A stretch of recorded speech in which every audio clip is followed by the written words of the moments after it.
Hello दोस्तों, नमस्ते। कैसे हैं आप सब। आज की कहानी है पत्नी का दर्द। कहानी को पूरा सुने, अच्छी लगे तो लाइक, शेयर और चैनल को सब्सक्राइब करें। धन्यवाद। रश्मि ऑफिस से आते ही बेड पर लेट गई। रश्मि का पति राघव ऑफिस से पहले ही आया हुआ था। रश्मि को बेड पर लेटा हुआ देखकर बोला, क्या हुआ, तबीयत ठीक नहीं है तुम्हारी? नहीं, सिर में बहुत दर्द है, रश्मि ने जवाब दिया। तो दवा खा लो ना, राघव बोला। रश्मि कुछ देर लेटी रही और राघव अपने फ़ोन में लग गया। थोड़ी देर बाद वो उठी, उसने दवा ली और रात का खाना बनाने में लग गई। जब भी राघव के सिर में दर्द होता तो रश्मि चाय बनाती, उसका सिर दबाती, उसके सिर में मालिश करती। रश्मि सोचती थी शायद राघव लड़का है, इसलिए जैसे वह उसका ख्याल रखती है वैसे वो रश्मि का ख्याल नहीं रख सकता। ये सोचकर वह इस बात का बुरा भी नहीं मानती और खुद को समझा लेती। कभी कभी उसका भी मन करता कि जब उसकी तबीयत खराब हो तो राघव भी उसका सिर दबाए, भले ही उसके लिए खाना ना बना पाए तो बाहर से कुछ पैक करा लाए। तुम आराम करो, मैं सब संभाल लूँगा, ऐसा कहे, उसके सिर पर हाथ फेरे। ये सारे ख्याल उसके मन में ही चलते रहते। एक दिन राघव की माँ का फ़ोन आया। वह कुछ दिन राघव के पास रहना चाहती थी। राघव ने रश्मि को माँ के फ़ोन के बारे में बताया। रश्मि खुश हो गई कि अब वह अपने सुख दुख उन्हें बता सकेगी। एक औरत दर्द को औरत से अच्छा कौन समझ सकता है। ठीक है, एक हफ्ते बाद माँ आ गई। रश्मि पूरे मन से उनकी सेवा करती, उनकी पसंद नापसंद का ख्याल भी रखती, उनकी पसंद का खाना बनाती। रश्मि की सास भी उसके साथ अच्छे से रहती थी। एक दिन रश्मि को ऑफिस से आने में देर हो गई। जब वो घर पहुंची तो उसने देखा कि राघव माँ का सिर दबा रहा है। पास में ही चाय का प्याला रखा हुआ है और दवाइयों का डब्बा रखा है। राघव ने रश्मि की ओर देखा और चुप रहने का इशारा किया। माँ बेटे का प्यार देखकर रश्मि को बहुत अच्छा लगा, लेकिन एक बात रश्मि को बहुत बुरी लगी। जब राघव अपनी माँ का इतना ख्याल रख सकता है तो उसका क्यों नहीं। रश्मि बिना कुछ कहे रसोई में खाना बनाने चली गई। समय बीतता गया, लेकिन राघव का व्यवहार रश्मि के लिए वैसा ही रहा। उसे लगता कि चलो उसका नहीं तो कम से कम माँ का तो ख्याल राघव रखता है। कभी कभी लगता कि राघव और माँ धीरे धीरे कुछ बात करते हैं, लेकिन वह सुनने की कोशिश कभी नहीं करती। माँ बेटे की बात को क्या सुनना। उसके भी मन करता कि वह भी माँ से बैठकर बातें करे, लेकिन जब भी वह कमरे में जाती तो दोनों चुप हो जाते। अगर रश्मि की तबीयत खराब होती तो माँ अपना पैर दर्द का बहाना लेकर बैठ जाती और राघव फिर काम पर चला जाता। रश्मि दवा खाकर फिर काम में लग जाती। एक दिन माँ को बुखार हो गया। रश्मि ने सोचा कि माँ की तबीयत खराब है तो उनके कमरे में ही खाना लगा देती हूँ। उसने माँ के लिए खिचड़ी बनाई थी। जैसे ही वह कमरे के बाहर पहुँची तो राघव और माँ बातें कर रहे थे। उनकी बातें सुनकर रश्मि के कदम कमरे के बाहर ही रुक गए। अरे, आप अपना ख्याल रखा करो माँ, रश्मि तो बहुत ही नाजुक है। जब देखो उसके सिर में दर्द, कभी पेट में दर्द, कभी कुछ रहता है।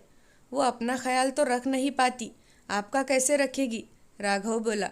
रश्मि को लगा माँ राघव की बात का समर्थन नहीं करेगी, लेकिन आगे जो उसने सुना वह और भी दिल दुखाने वाला था।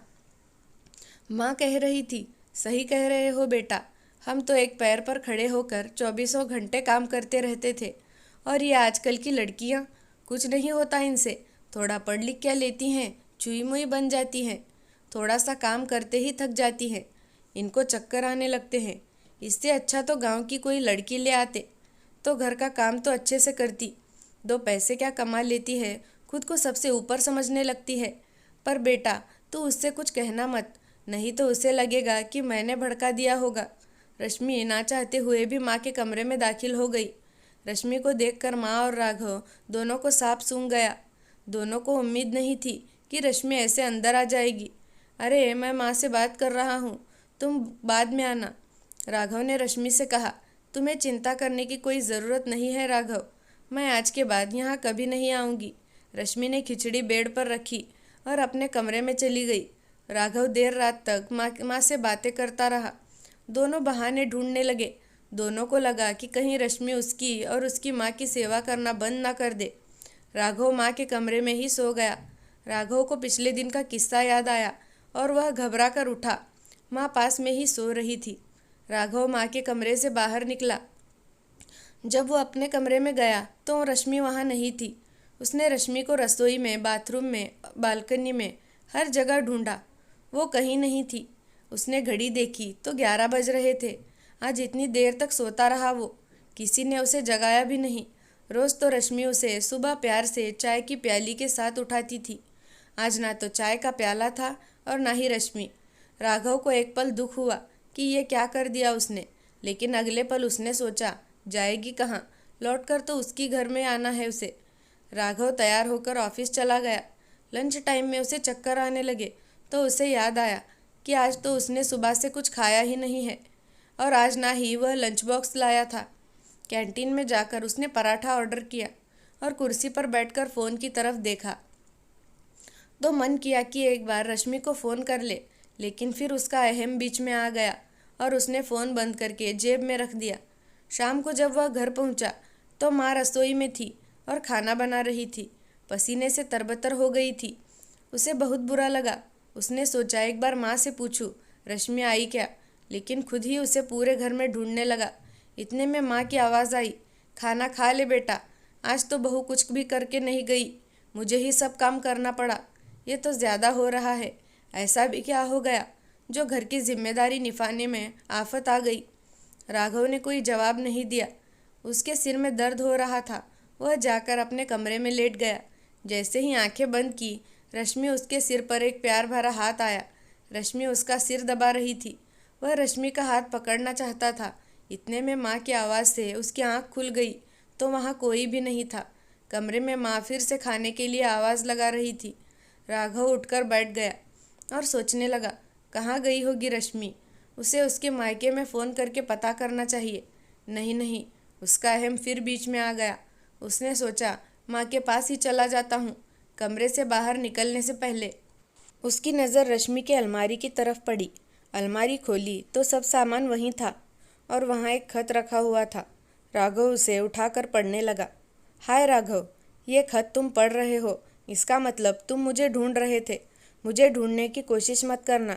ढूंढा तो उसे जाता है जो खो गया हो। जिसकी तुम्हारी ज़िंदगी में कोई जगह ही ना हो, उसे क्या ढूंढना। बहुत कोशिश की थी मैंने तुम्हारा और तुम्हारी माँ का ख्याल रखने की। मुझे लगता था कि तुम्हें ज़्यादा बोलना पसंद नहीं, इसलिए कुछ कहती नहीं थी। तुम्हारे प्यार के लिए बहुत तरसी थी मैं। मुझे लगता था कि तुम मुझसे बहुत प्यार करते हो, लेकिन तुम्हें जताना नहीं आता। जब तुम्हें माँ का ख्याल रखते हुए देखती तब लगता था कि बस मेरे लिए ही प्यार नहीं था तुम्हारे पास। दर्द में तो दुश्मन भी पिघल जाता है, लेकिन तुम्हें सिर्फ अपनी माँ का दर्द दिखाई दिया। मेरे दर्द को तो तुमने मेरी कमज़ोरी बना दिया। आखिर माँ और बीवी के दर्द में इतना फ़र्क क्यों? क्या मैं इंसान नहीं हूँ?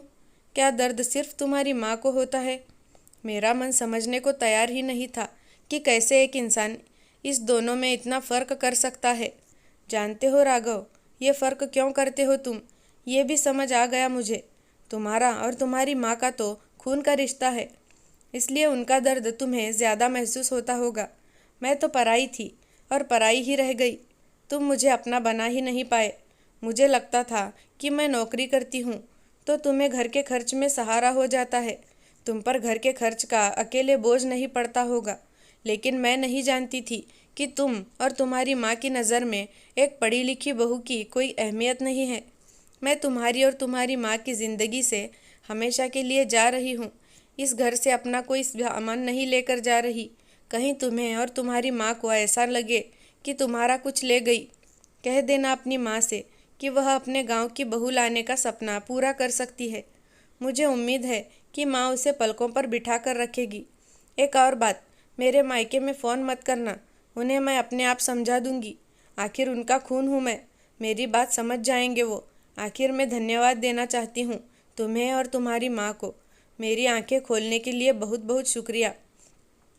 मुझे ज़िंदगी की सच्चाई से वाकिफ़ कराने के लिए। Good bye. दोस्तों, कहानी कैसी लगी कमेंट करके ज़रूर बताना। धन्यवाद।